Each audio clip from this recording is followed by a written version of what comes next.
Whoever governs Singapore must have that iron in him, or give it up. This is not a game of cards. This is your life and mine. I've spent a whole lifetime building this, and as long as I'm in charge, nobody is going to knock it down. If you want to thrive in the modern world, then you must not be afraid. I am often accused of interfering in the private lives of citizens. Yes, if I did not. Had I not done that, we wouldn't be here today. And I say without the slightest remorse that we would not have made economic progress if we had not intervened on very personal matters. Who your neighbor is, how you live, the noise you make, how you spit, or what language you use. We are pragmatists. We don't stick to any ideology. Does it work? Let's try it. And if it does work, fine, let's continue it. If it doesn't work, toss it out, try another one. My life is not guided by philosophy or theories. I get things done and leave others to extract the principles from my successful solutions. Men are not born equal in either physical or mental capacity. But a socialist believes that society as a whole will benefit if all are given equal opportunities for education and advancement, regardless of class or property.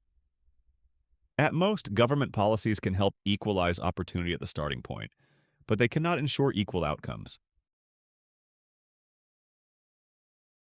Admission was on the basis of merit. Students were of all races, all classes, and all religions.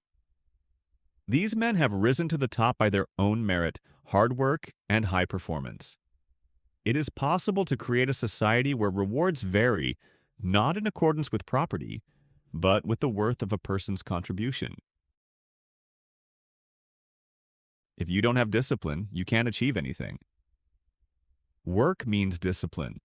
Singapore's success depends on the spirit in which workers, management, and government all enter into cooperation.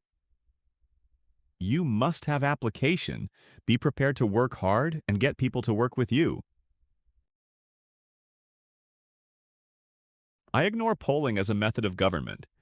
I think that shows a certain weakness of mind, an inability to chart a course whichever way the wind blows. If you can't force or are unwilling to force your people to follow you, you are not a leader. Your job as a leader is to inspire and to galvanize, not to share your distraught thoughts. You know, the cure for all this talk is really a good dose of incompetent government. You get that alternative, and you'll never put Singapore together again. I was troubled by the overconfidence of a generation that has only known stability, growth, and prosperity. The business of a government is to make firm decisions so that there can be certainty and stability in the affairs of the people. We accept human nature as it is, then we base our system on it. You get the best out of people by incentives and disincentives.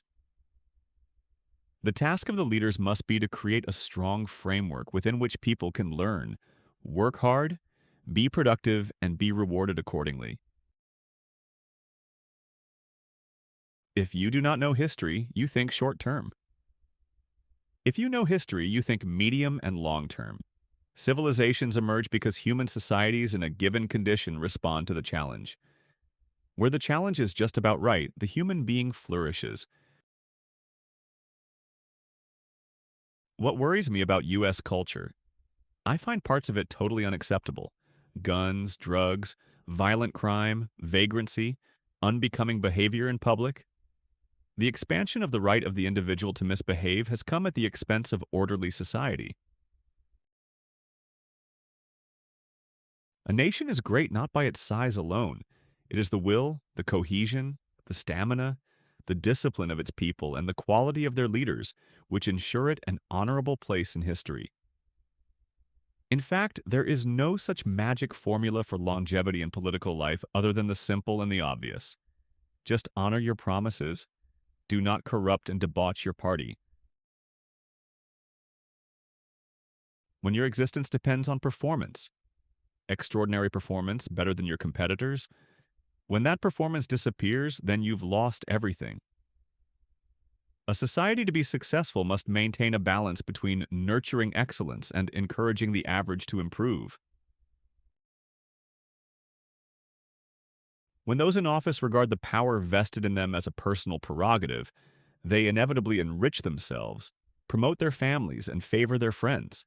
Then the people have to pay dearly and long.